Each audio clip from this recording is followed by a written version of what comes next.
Nadia Da'Mes is a Rockingham County native, Bridgewater College graduate, and owner of UMA Inc., a Dayton-based aviation and medical manufacturing company.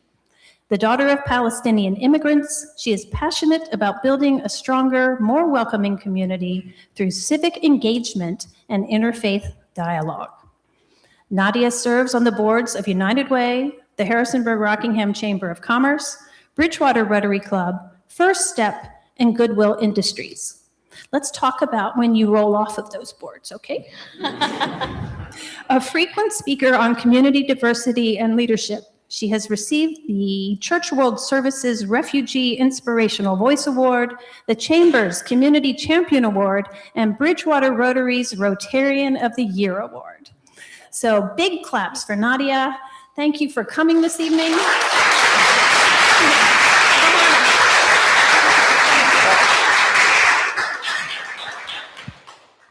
Thank you guys for having me. It is such an honor to be up here. There are a lot of, oh my gosh, more friends coming in.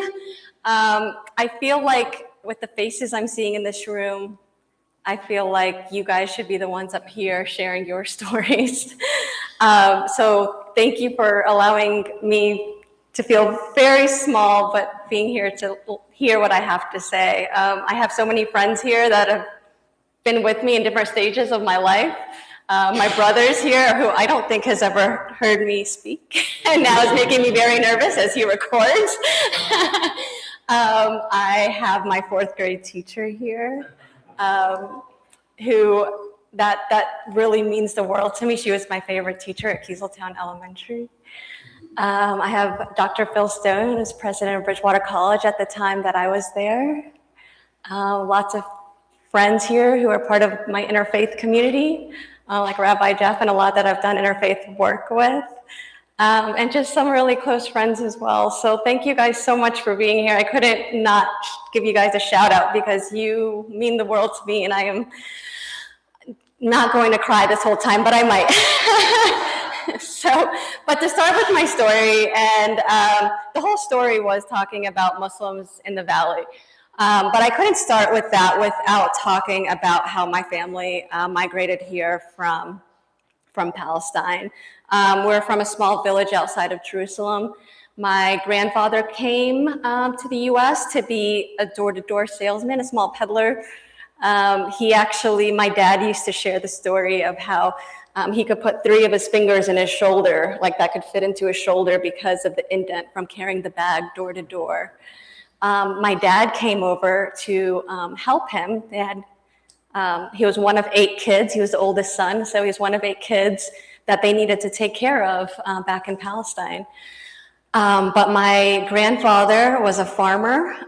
He was illiterate, so he could sign his name on contracts for land. So he would sign his name in English and in Arabic, and that was about all that he could do. But he was very popular with buying land and the farmland that he had. And he expected my father to take, he's the oldest son, so he expected his oldest son to be a farmer just like him. And my dad said, absolutely not. I am going to school. And he would actually sneak off to school. So his dad would wake him up and tell him, come into the orchards, and he would sneak out for a little while and then run home and say he was sick to his mom, and he would hide, and then she would let him go to school. So that's how he got through. And then, so when he came to the U.S., he enrolled couldn't figure out what he wanted to do, but ended up becoming an engineer. And I wanted to share just a small clip of him because he was in part of a project that was done by JMU called Many Voices of Harrisonburg. So there's a small clip that I found, and you can find the whole the whole program, I guess you can say, on YouTube, and it's called Many Voices of Harrisonburg. And this was about a year or so before my dad passed away. Unfortunately, when I tell my story, it starts with the war and in Palestine. So the Jews and the British were outside the wall of Jerusalem, and the Arabs on the top of and the battle was going on. But they took my mother to the hospital, and they have to go through the battlefield. So there is white flag, and it stopped, and the bus went through and got to the hospital. And here I am, back in 1958, came to the United States. I went to Chicago. I got acceptance from university there and went for a semester. However, I didn't like it. So I moved to Connecticut. And I studied engineering, finished my bachelor's degree in engineering. And it was the best thing happened to me. Then I worked for defense. The company was making turbine engine for helicopters. My boss there asked me to go in business with him. So I did, and we bought this business called UMA Incorporated. It was located on Long Island in New York. In 1978, we looked to get out from New York, and we chose Harrisonburg in Virginia with the help of the Chamber of Commerce in Richmond. We came here and settled here, Harrisonburg City. They invited us, me with my family, to dinner. I don't remember the name of the restaurant, but they took us to the restaurant, and Harrisonburg City paid the bill. I have later on a daughter who born in Harrisonburg. Can we just stop it there? The rest of the family. So I just wanted to end there because my dad ended his story about the business there, and I want to make fun of my brothers. So I do have 3 older brothers. And I was born over a decade after them. And it was expected, as I was talking about my dad, that he was expected to become a father like his father. My dad said, "You guys are going to work in my business." And I just think it's so funny because in the 5 minutes that he has, he just says, "I have this daughter," and then ends it there. So I'll throw that out to my brother because I wasn't paying attention at first, and I noticed that the other day. I was like, "Oh, he doesn't mention the rest of the family," but I was Daddy's little girl. And so when I was asked to present about Muslims in the Valley, I couldn't not talk about how my father mentored me and what a great influence he had over my life. So we were, as he said, we came down to Harrisonburg before I was born. I was actually born in Kieseltown. My brothers were all born up in New York. And they came down in 78. My brother Mario was about 6 years old, helped my dad move. My mom was with my other 2 brothers overseas at the time in Jordan. And my dad forgot to tell her that we would be moving, the family would be moving down to Virginia. So she ended up back at the airport and tried to get home and had to call her neighbor to pick her up and said, "Where is my husband?" She said, "You didn't know? He moved to Virginia." And that is just so my dad. And then I realized Dr. Ravi Miller and Dr. Phil Stone, they asked about my mom. They said, "Did you tell her to come?" And I said, "Oh, no, she's in Jordan." She doesn't know what I'm doing. But it made me realize, yeah, I really am turning into my father. And I'll point that out in a lot of ways. But yes, I was very proud to be, my father's little girl. He didn't know what to do with the daughter. He had his 3 boys. And as I said, he expected so much from, and with them taking over his business. But when they first moved to Harrisonburg, I want to get back to that. My dad would always talk about how his supervisors that he had up in New York used to provide his school supplies, and they would allow him to do his homework while, like, during his shifts, because he was also going to school full time with his engineering school. And so when he became a business owner, he did not hesitate when there were students or immigrants who came into this area and needed a job and needed an opportunity. He would give them all they could to succeed because he knew where it got him. And so he put a lot of, he focused a lot on that. And I really appreciated that. I saw that growing up. And I hope he can be as proud of me as I have been of him through the years. I don't think he realized the impact that he had on me. He did pass about 7 years ago. But I know there's a lot of friends in this room who knew my father and could probably attest that he might have had a little bit of pride in me, but most of the focus was on my brothers, as I said. And he always said, my oldest brother, who was a big talker, he's going to be the sales. He'll be the sales manager. He can do the sales for the business. And then Malia was just really good at organizing and doing the business side and the administrative side. So he would be the CEO. And then my youngest brother, Hatem, would be production manager because he was good at working with his hands. He was very like my dad and like the engineering kind of like thought process. And so he had it all planned out for them. But they didn't want to do that. Now you can attest that working with my dad was not easy. Probably had a couple hernias along the way. Ulcers, sorry. But I managed because although we would clash a lot in business,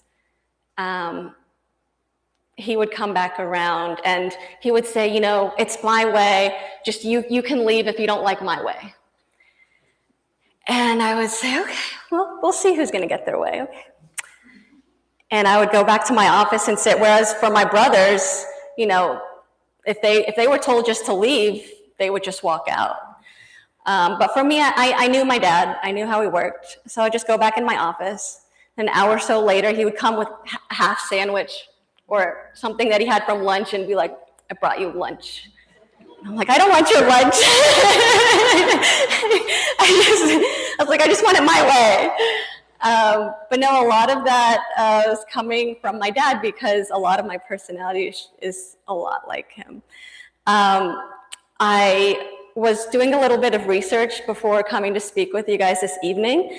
And so I just simply Googled daughters being just like their fathers. And it brought up this little excerpt about how genetically daughters are so much like their fathers, not just in their looks, but the way they walk and their personality traits, like being stubborn.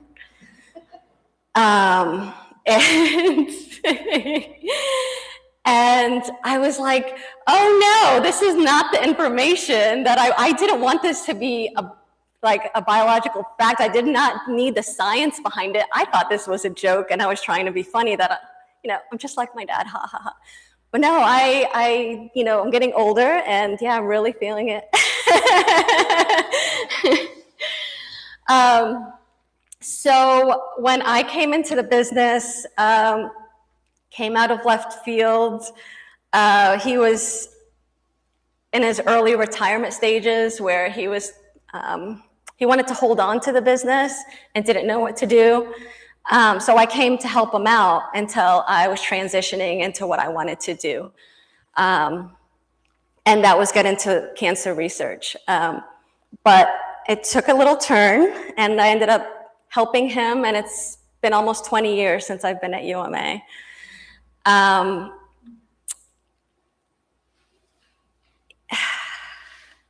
there's so many times where I remember him teaching me the little things. So if you knew my dad, you knew that he could sit and talk for hours about himself and about different things, but mostly about himself. And, but he would have me in his office sometimes for hours. And one time he saw, I was writing the deposit, and he said, "You can't write 8s like that." And I said, "What's wrong with my 8s?" He was like, "This is how you do an 8." And he made this perfect little 8. He said, "This is how I want to see the deposit slips, with this type of 8. Don't make your 8s, they're my 8s. And I said, "Okay, fine." And then there were these little things, like, don't keep boxes on top of the scale because you're going to mess up the scale, or don't keep magnets together because you'll mess up. So now with my employees, this is years later, like, I don't like your 8s. Let me tell you, so I can read it better and where it doesn't bother me. So yes, really seeing a lot from my dad. And a lot of it, as well as, and it's not just with the business, but also some with, sorry, I'm trying, it's hard when I think about them. I knew I would get emotional, so I'm really fighting against it.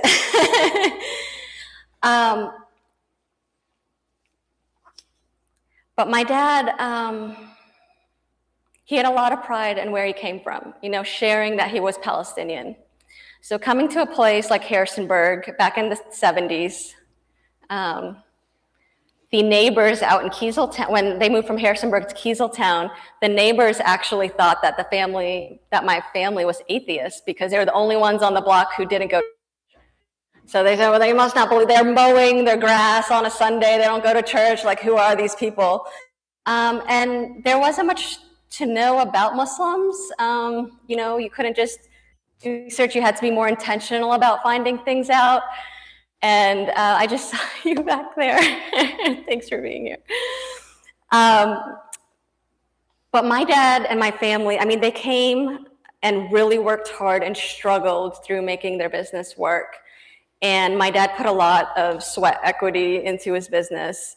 And he wouldn't have made it if it weren't for this community. Not only, like my dad said, about the chamber coming and welcoming them, but really the community. And it was so much of the Mennonite community who there was a like-mindedness. So my family would go to the Unitarian Church a lot. They would go to Valley Friends. They would be invited to different spaces, to EMU and Bridgewater. And my dad just formed these relationships. So he would meet someone, and then he would end up at their church the next day. And then he would meet someone, and all of a sudden they were knocking on our door to have dinner. And my mom was like, "Who are you inviting? You didn't tell me." And so she would, go to cook as fast as she could to get food on the table for these guests that she had no idea was coming. But that's how my dad worked. He would just say, "Yes, welcome, come on into my home," and people did that for him in return. There were a lot of farmers in the area who we probably wouldn't have food on the table if it weren't for people like Samuel Johnson out in Kieseltown, who provided fruits and vegetables. My dad made a relationship with the farmers who had sheep. And there's a really gross picture here of my dad with a sheep on a tree where he's slaughtering the sheep. And I have many childhood memories of seeing this sheep that is gutted on our counter. And not want to share that with any of my friends at Kieseltown Elementary because that's gross. And I thought that was the Muslim thing, and I wanted to keep that away, as well as many other things. But like I said, it was a lot. It was due to the community that my family survived here and stayed here. And then we were one of the first Muslim families that we know of in this area. About 5 more Muslim families ended up coming in the 80s. There were a group of veterinarians who started working with the poultry plants, and their kids became my closest friends. We started out as Muslims in house churches, going from house to house and doing Friday prayers. Growing up, I was lucky enough to attend Trinity Presbyterian Church, where they allowed us to use their space for our Friday prayers and then for our Saturday youth group classes. And so I remember playing on their playground at the time, and I remember I just thought their their room was I thought it was ginormous. And I remember going in as an adult and being like, this is a lot smaller than I remember as a child. And they allowed us to use that for events like our holidays and dinners and things like that. And so now there are many more Muslims. So back in the day, if we saw a Muslim walking through Valley Mall, we would be like, who are you? Where'd you come from? And we'd say, let us speak Arabic with you. And we'd probably freak them out because they were coming from DC and larger cities to go to Messinat and things like that. So they would be visiting. And my dad would invite them for dinner and my mom would cook. And as I got older, I didn't realize, because my dad was a lot older when I started doing this, but I got into doing a lot of interfaith work, and I want to give a shout out to Dr. Robbie Miller, who's here with us. And he actually had me speak out in front of Bridgewater College to do an interfaith. We did different readings from, readings from the Quran and then the Bible and from the Torah. And I was a freshman, and I remember going up there and saying, first of all, I hate public speaking. Second, now all of Bridgewater College is going to know I'm Muslim, and that terrified me. And I remember going into my car after to hide and just crying because I said, what is going to happen? This is shortly after September 11th. And I said, everyone is going to know I'm Muslim. What are they going to think of me now? And it turned out to be okay, right? I had a good experience. But what I didn't realize is that, and part of the Bridgewater College experience was also volunteering and being in community. And that when I had graduated, one of the first things I wanted to do was be in community with people. Again, not realizing my dad used to do the same thing when he first moved here. Go to EMU, Bridgewater College, speak at different events, talk about Islam, talk about being Muslim, talking about community leadership. And I honestly didn't know until probably after he passed. And when people would meet with me, they would say, yeah, your dad used to do this. He used to come to EMU or Bridgewater. And I said, I had no idea. Where are his speeches? Because it's hard to start over. So now I love being in interfaith circles. I love being in community circles. I invite people. My mom cooks.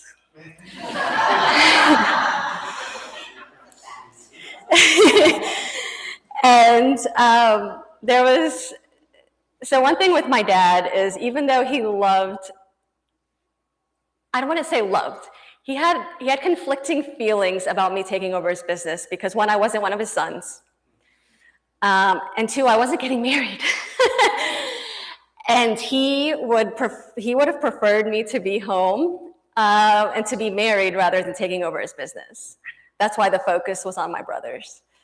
And I said, nope, I'm gonna do this. No matter what you say, I'm gonna either work here or I'm gonna have another business. But so you're either gonna use me to take over your business, or I'll find something else. But marriage is not in the picture. It is not on my mind. He said, okay. And something nice about my dad is, even though he was very strict, people would assume like, well, you don't wear a hijab and you're not, kind of typical American. And my dad didn't really push or force anything on me, which I really appreciated. He was very religious and spiritual himself. My mom didn't cover until she was well into her 40s. And yeah, I really appreciate that he didn't push that on me. But I will say, there was a couple times where I wasn't sure. And one was when I went to Bridgewater College. If it weren't for President Stone at the time, he said, Awad, if you want your daughter to come here and go to Bridgewater College, she's going to live on campus. And my dad said, and President Stone said, Awad, if you want her to go to Bridgewater College, she will stay on campus. And President Stone is the only man I know that my dad would ever listen to. So that happened. But there was a time, and I just shared this story the other day, and someone said I should share it here today, but there was an incident. I was in Jordan at the time with one of my cousins from California, and you can imagine, like, typical California girl who I absolutely love her to death. But we are a couple months apart, and we would travel to Jordan and Palestine in the summers together. And we were about 16 or 17 years old, and it was at night, so we were already in our pajamas, tank tops, short shorts. And we said, we're kind of hungry. We want to go to the corner store and grab some snacks. But man, are we lazy and we don't want to change. So we ended up putting my mom's garments on like this, but not as elaborate. It was just like a simple pin, like a robe that you just pin up on the corner. And so it's basically open. So we put it over our shorts and tank tops and we closed it. We said, well, we look a little weird like this. So now we have to wear a hijab because it just looks funny. So we threw on some scarves and we came out of the bedroom and my dad just started crying. And we were like, what's wrong? He's like, oh, you decided to wear a headscarf. And I'm like, no. Pure laziness. It was only because we're going to the corner store and we didn't want to put on clothes. And that was a hard one. But again, he never forced it, but he would have appreciated it. And I think the same with getting married as well. But just to continue the end of that story, my cousin and I went out the door and he had to walk up this long hill to get to the small grocery store. And again, it's just a little corner store. And as we're walking up, this is Jordan, very dry climate. It is windy as all, I don't know. So as we're walking up this hill, our robes are just flying behind us with our shorts and tank tops just going down the street with this hijabs, and we're trying to hold it all together, and we're just like, we are going straight to hell.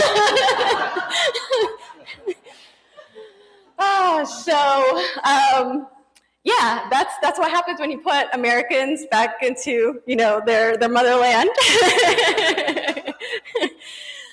And I doubt that my cousin forgets that story either. But just going back on, my dad did send me to go to Islamic schools to learn more about Islam, because when my brothers were growing up, they couldn't afford to send them overseas in the summers, every summer.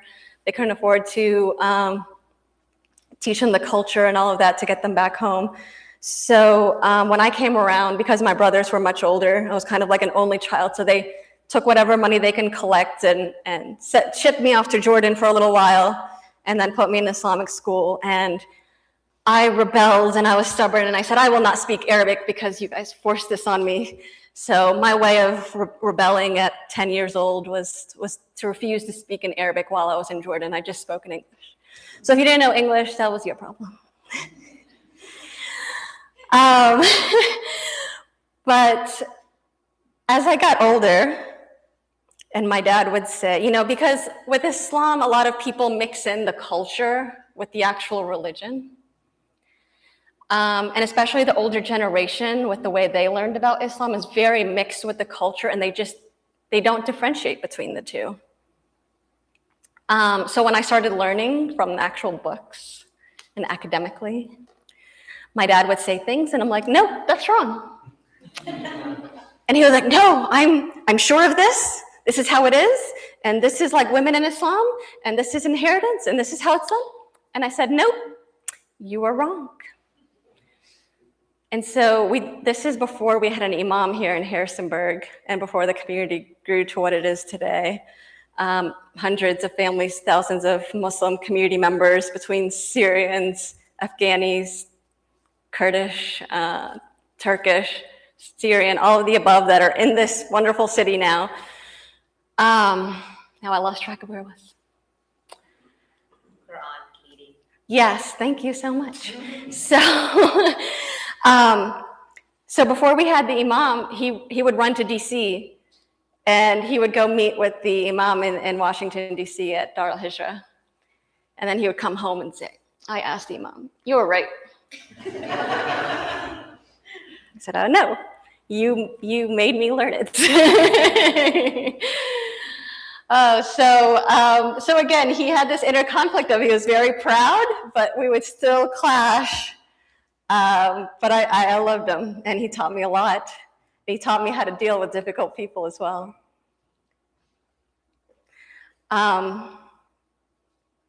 What I appreciate with my dad, again, is back to what I was Googling about how it's literally on our X chromosome that you're following, and you're going to be just like your dad. And one of the things was how you walk. And I clearly remember this because this is not something you want to be known for when you're 6, 7 years old. My mom's best friend, who was also Palestinian, went to my mom and said, "Your daughter walks like her father."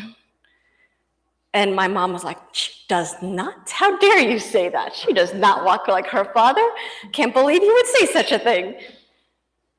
And then the other day, I was looking at the surveillance cameras trying to go through at UMA, and I'm walking through, looking through the aisles late at night, and I start, going a little like this, like my dad would do. And I was like, "Oh, no, it's my dad." So yeah, just like my dad. But we did used to walk a lot together. He used to take me on walks through the woods in Kieseltown. Those were my favorite times. He would also read me stories every night, and every night was the same story. It was about the chicken and the fox and the farmer. And sometimes it would be 20 chickens, and sometimes it would just be 3, but it was always the same, same characters. But I really appreciated that. And so I have 16 nieces and nephews, and I've tried to pass on the stories. Not so much the chicken and the farmer and the fox, but I wanted to always tell them stories.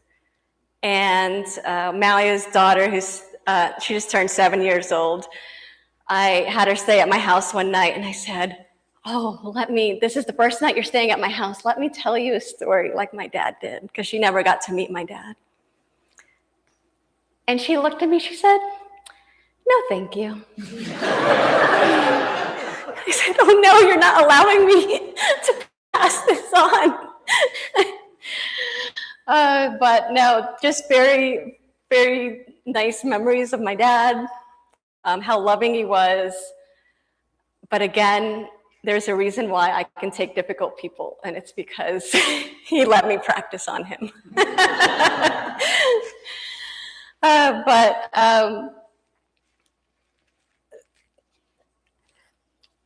There was, just endless stories of working with him, of being stubborn like him.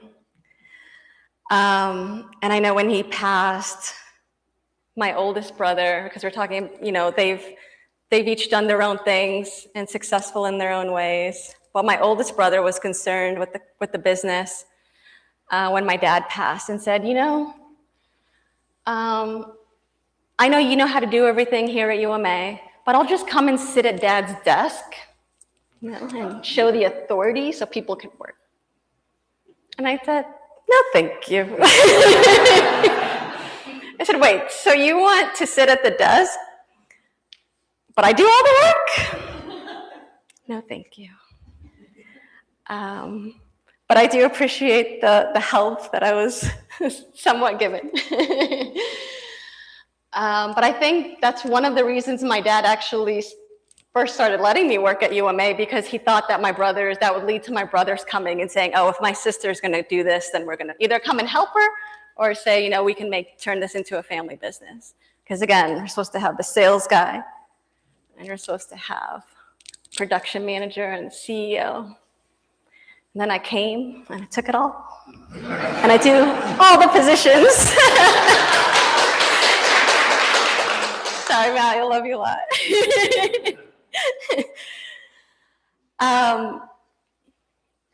But yeah, so UMA is out here in Dayton, right on the main street. We've changed it up a little. We've grown a little. But honestly, it's staying where it is because I'm really proud to pass along my father's legacy. And being there just really reminds me of the man he was and just what I aspire to be. One more story, and then I'll probably take some Q&A. So again, my dad was very stubborn. Some of you know this. And he actually passed away from pancreatic cancer back in 2019. And what I appreciated with being at UMA was that I was able to take him to his chemo treatments. So that was kind of our afternoons together during the week, was that we would go there and I would sit with him for a little while, then head back to work. And he was always like, why aren't you at work? Get back to work. But there was one day where he had to go do tests in a different area of the hospital. And I went to the nurse and I said, could we get him in a wheelchair? Because he was using a cane by that time. And my dad said, what did you just ask for? And I said, a wheelchair, because I'm going to take you all the way to the other side of the hospital. And he says, you think I'm old? And I said, I mean, you have the cane, you have to walk across. I don't mind pushing you. And he said, no. And he threw up his cane and held it. And this man went running down those halls. And I mean, at 80 years, I am running after him. And I mean, knees to chest, I am like, Dad, wait for me. And I was probably running just like him too.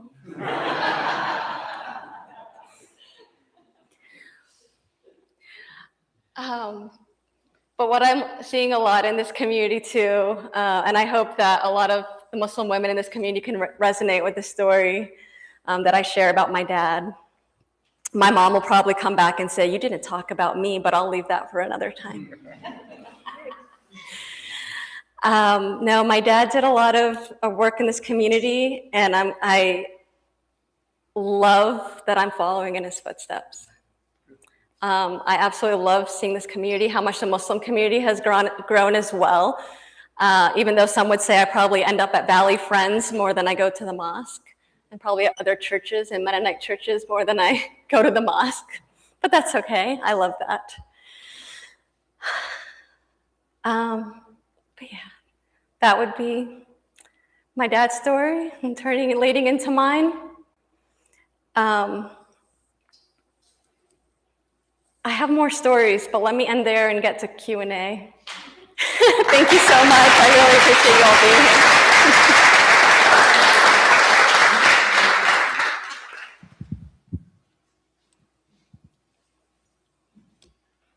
Well, Nadia, my impression a lot of times of the Muslim culture is that women are somewhat suppressed. And you seem extremely independent, and I'm just wondering how much of that you think comes from your father and how much of it comes from growing up in the American culture. Yeah, that's a little bit of both, but I'll probably attribute it more to my mom. My mom is pretty fierce. She would embarrass me when I was young. We would be in the mosque, and the men and women, they pray separately. The women in the back, quiet, dude, not to be heard. And if the imam or whoever was leading the prayer messed up, my mom would stand up and correct them, and I'd be like, no, you're not supposed to do that. But so I'd like to think that I've gotten that from her. Yeah, I was never taught to be quiet. I was raised in a household where if you saw something wrong, call it out and fix it. So.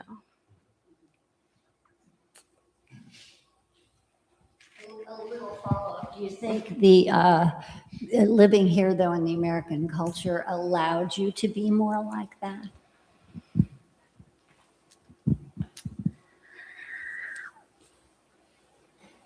I don't know. Maybe a little, just because of the culture. and just certain expectations that I'd probably have. Like I'm already seen as being in my 40s, and it's weird that I never got married. It would be weirder overseas. So yeah, there might be certain expectations, but I don't know if I would have turned out differently. I think I was too stubborn honestly. So I don't know. I mean, I did go, like I said, to Kieseltown and went to Bridgewater College and put my roots down here. And this community has guided me in so many ways. And that is why I appreciate the interfaith community that I'm in. My dad used to always brag about, and being in Jerusalem and having a Catholic, his best friends were Catholic and the other was Jewish. He would tell everybody, like, why is that a story? Like, why is that a thing? And then it happened to me. And where you really appreciate those relationships. It is something different I can't describe. Yeah, there's a certain value to being in an interfaith relationship with your community and holding values together, doing good things together that are really meaningful.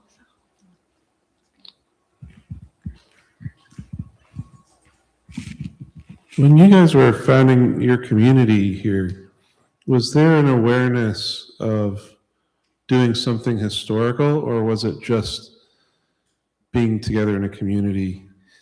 In other words, did you have some kind of broader goals, or were you just meeting together to pray together?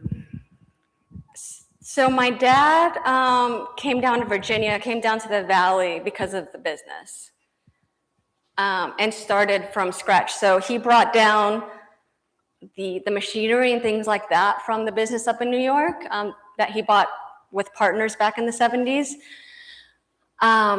But when they came, they didn't have any employees, so they started from scratch, and they were very much in survival mode.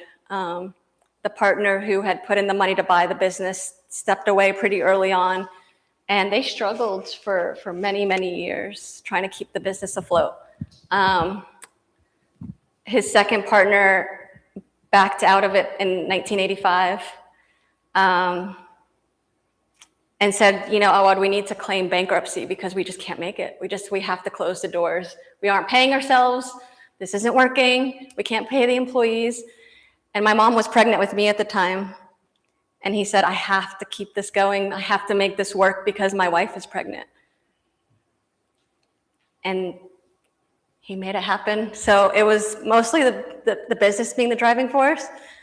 But the reason in coming to the Valley is because the agriculture. So my dad still had that farmer mindset of being in Palestine and seeing the rolling hills and the orchards and the farmers and the relationships you build.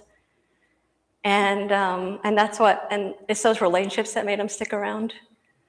But no like other goal other than, you know, being on the older side when my dad was very this is my brother, Nadia. when he was very active in the community and so forth, he was active politically and in the interfaith arenas. And I think he did find a sense of purpose in that, both being Palestinian and being Muslim. And so what the relationships with the churches allowed him was to speak to the congregations about Islam, and then also about being Palestinian. Because, you know, when you say you're from Jerusalem or the suburb of Jerusalem, people are pretty fascinated by that fact and what it was like and so forth. And so I think it did give him a sense of identity, I guess, in terms of like, I want to share what I have, because people seem to be very interested, and people were interested. And I would remember sitting in a lot of churches, listening to the sermon, and then followed by my father speaking about his story. So that was kind of interesting, I think, and unique for us. Can I say one more thing? So I don't want Nadia to give you the impression that she didn't have a purpose. She did. Her purpose beyond the brothers having their position in the company, was to actually marry an engineer who would then work for the company. So I wanted to clarify that. We can't have Anyway. it all.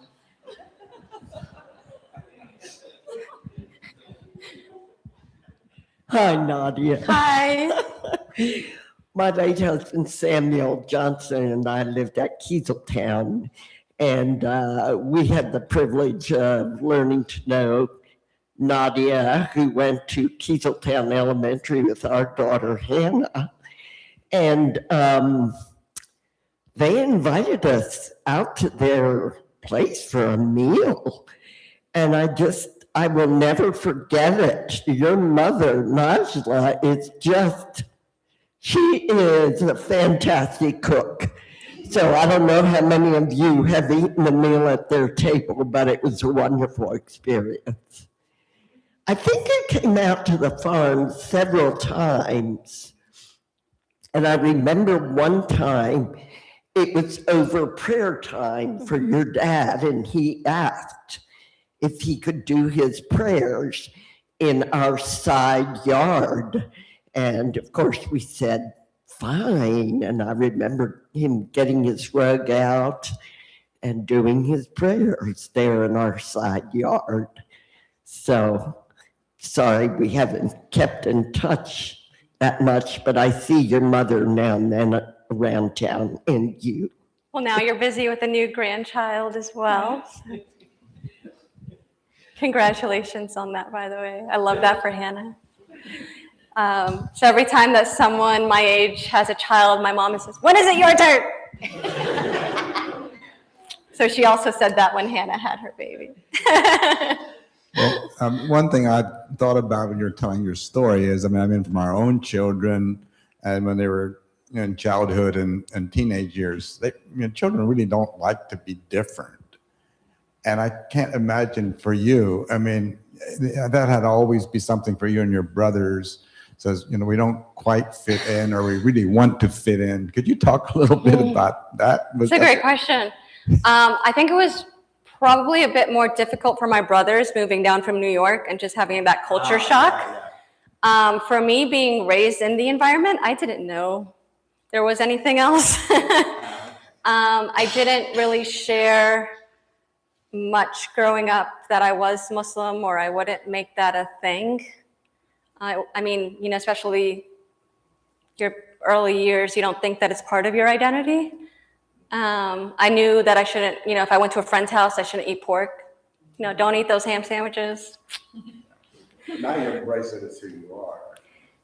Absolutely, yeah. So something about being different. I think I was lucky enough not to have to experience too much until after September 11th.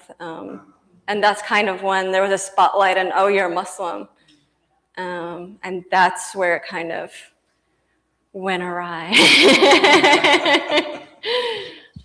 Yeah. Hi, everyone. I'm Kanda. I'm a Kurdish Muslim, one of her really good friends. You forgot to put light on how generous your father was. I remember when we first came to the Valley in 1999, my mom worked for Mr. Da'Mes for just a summer because she had 3 children to raise, so she couldn't work all the time.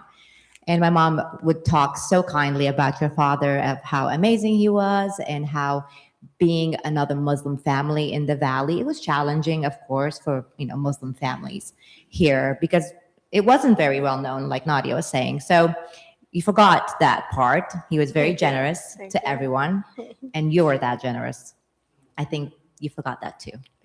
So that's the trait that I love about you. Most generous person I've known in my entire life.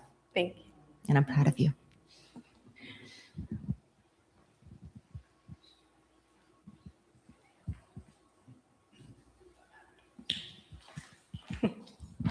Hi, Sam. Nadia, first of all, thank you for sharing your story. Thank you for For being the here. amazing contributions you and your family, Maui as well, have provided to this community.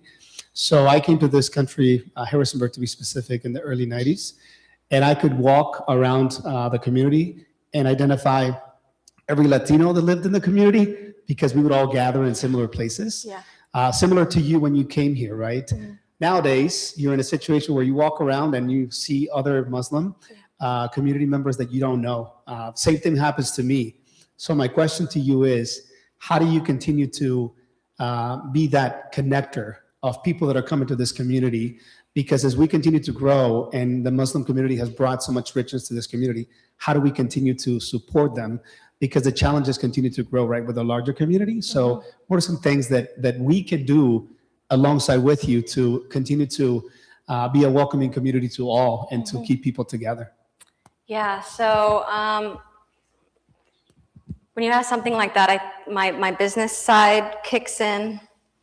And my dad, he went to engineering school, and he was lucky to experience going to school here and then bringing the rest of his siblings to the U.S. and they started their own businesses.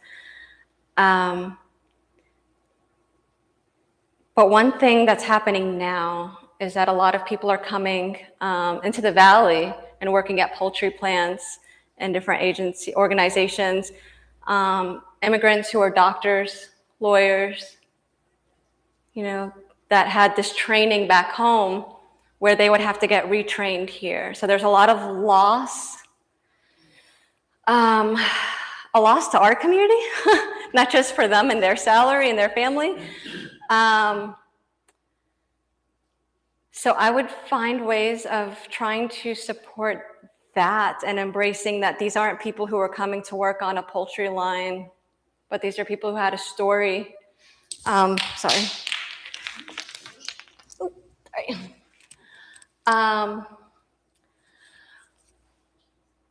So yeah, one is asking people what their story is, because it isn't always very simple that they just all of a sudden came to the Valley. They came here for a reason. A lot of the immigrants who came here came because it reminds them of home, the Valley, the mountains, the agriculture, sense of community. But showing the opportunities, opening doors, inviting them to the table. There was, and she's not Muslim, but I was telling her, how I'm in the aviation world, it's very male-dominated sector. And she said, so they teach classes at Blue Ridge Aviation. She's like, do you think I could do that? And now she's taking a course as an A&P mechanic in aviation. And that's just so amazing to me because, if that didn't click for her that, oh, you're in aviation, that I could do something similar, that's kind of cool. But you can't do that unless you give people the opportunity and share the many opportunities we have. Yes, I would say being supportive in that way. Yeah, thanks.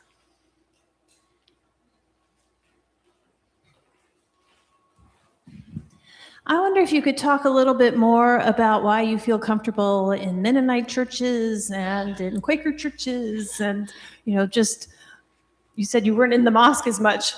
And so what is it about these connections? Is there similarity in the service, or is there something, maybe it's just the people, or maybe it's just the meaning that you find? Yeah, it's absolutely the people. So something with Islam is that you don't always have to go to a mosque to worship. As you had mentioned, my dad took out his prayer rug and prayed right by, on your farm, by your house. So really, with Muslims, you can find God in any space.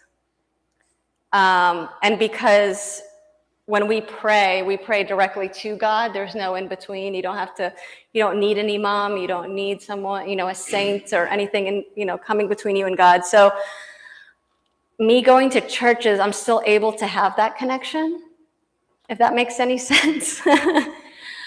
But there's some type of humbleness and simplicity, especially with Valley, and nothing against the other churches. But something with the pacifist churches, like with the Brethren and with the Mennonite and Valley Friends, the Quakers, there's something peaceful there. And my mind goes a million miles a minute. So to be in quiet spaces does a lot for me. And if you go to the mosque, it is not quite as quiet. There's a lot of culture and personality and noise, which is great. But for me personally, I think when I look for peace and finding space with God, I like it in quiet spaces with people who pray and find spirituality in a similar way. I'm not going to tell a story on you. Are you going to tell a story? I knew your father longer than you did. I know. I was his lawyer and friend when he came to the Valley. And you mentioned his partners. Real interesting example that you followed about ecumenical activity. He was a very sophisticated engineer. He did aeronautics, including some space things. I mean, he really was a good engineer, and he did that with very poor English skills when he first came to this country. He was just really, really smart. I think you can see it runs in the family. And so when he started working for Grumman Aeronautics, his two best friends, also engineers, one was a lay minister in the Methodist Church, and one was a devout Roman Catholic.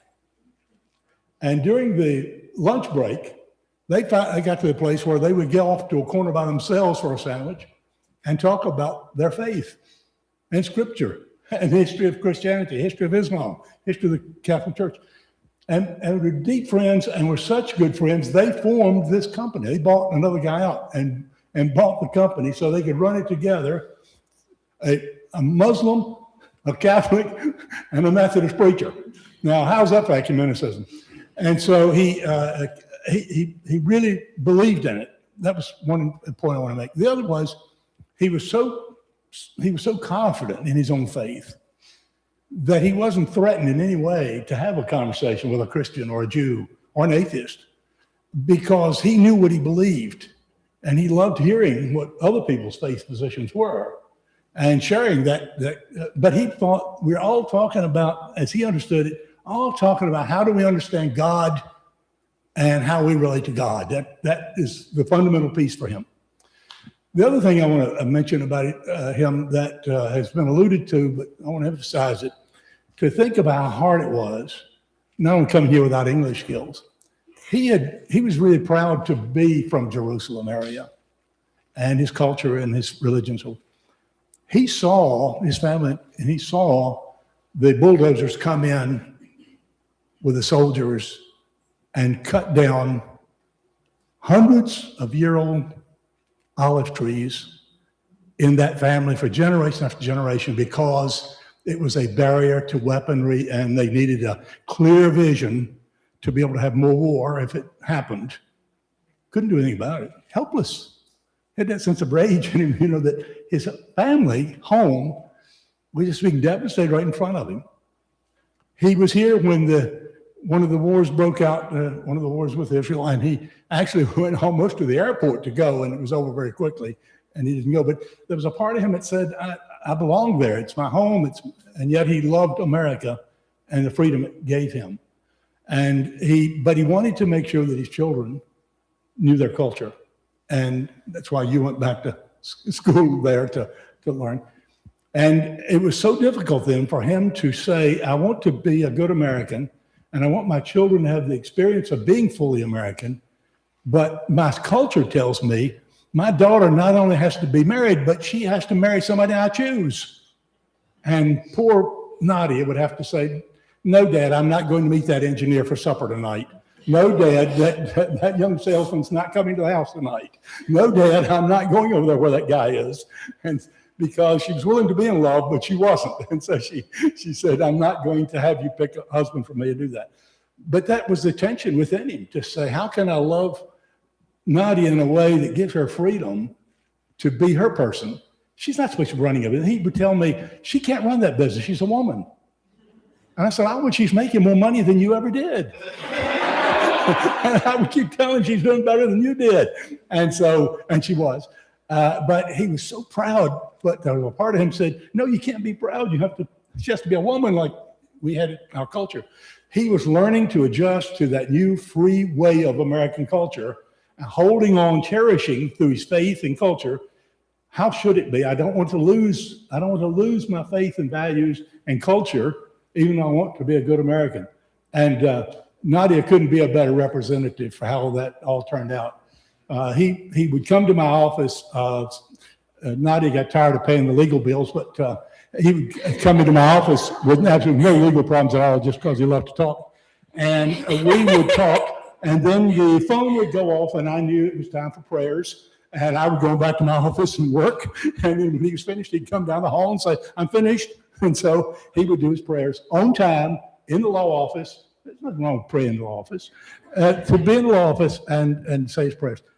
Remarkable man in terms of his wisdom and ability to say, I'm made out of one culture. I want desperately to be fair to another culture as my kids are growing up in it. And he could not have been prouder of you than he was. You were My the dad had apple of his eye. Phil. immense respect for you as well. I went to Bridgewater College because of this man over here. I was supposed to go to Virginia Tech for engineering, and I thought my dad was very proud. And then the time came, and he said, if you want any financial assistance, you will be going to Bridgewater College. But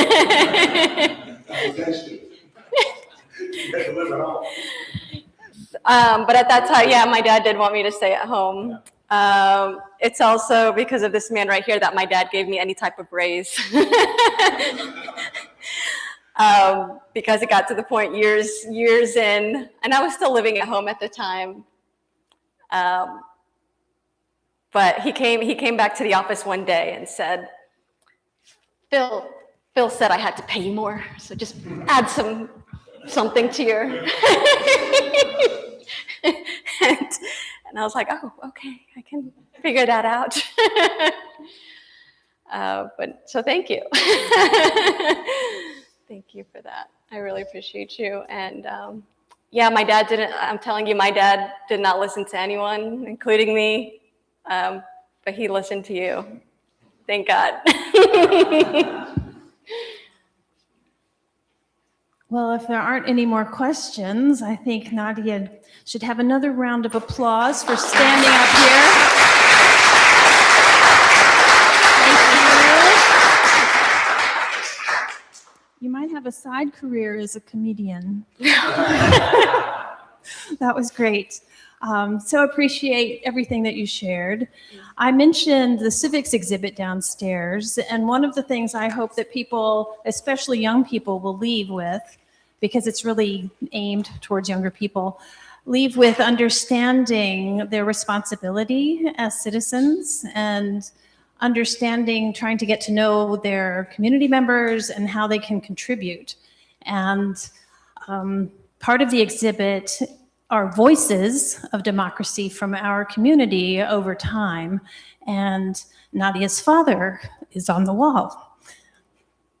Gee, Nadia, now I'm all emotional. So there's another reason to go see it. But just want to thank everybody for coming out this evening. This has just been a delight and really special. So thank you to all of Nadia's friends. And if you weren't one before, I'm sure you want to be one now. So everybody have a good evening, and please come back soon. Thank you.